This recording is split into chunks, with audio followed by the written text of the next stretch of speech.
Hi there.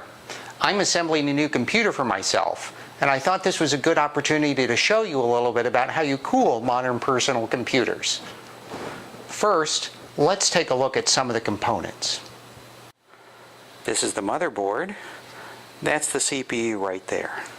We need to conduct heat away from the CPU, and it came with this cooling unit.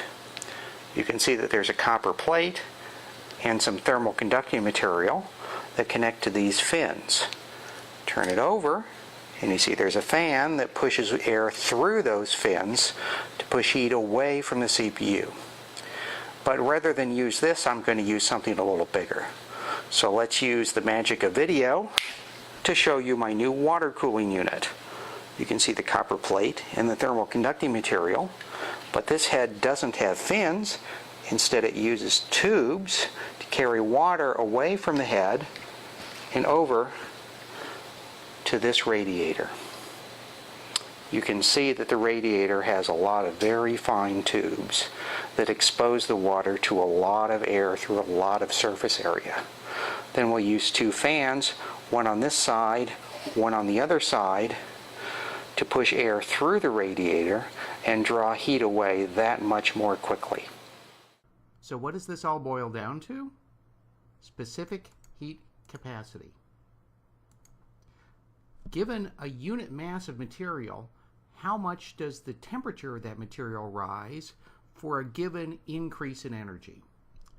So the unit mass gives us the specific part of this term, and the heat capacity comes from the relationship between energy input and rise in temperature. Air has a specific heat capacity of about 1 joule per gram Kelvin. Water has a specific heat capacity 4 times that of air, which means that water can carry much more heat away from the CPU than air does. So let me put together the rest of the computer and we'll see how the pieces fit together.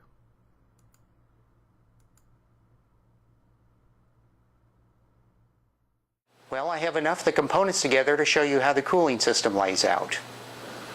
You can see the motherboard here. This is the header that has the pump for the water. These are the tubes that carry the water out to the radiator, and you can see the 2 fans, one on each side, that pushes air through the radiator and out of the case.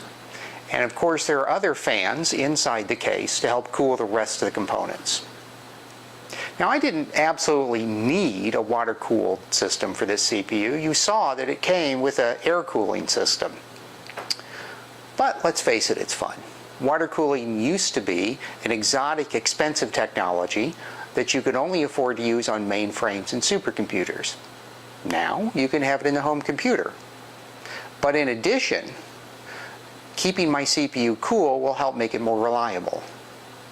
But that's another video. Thanks.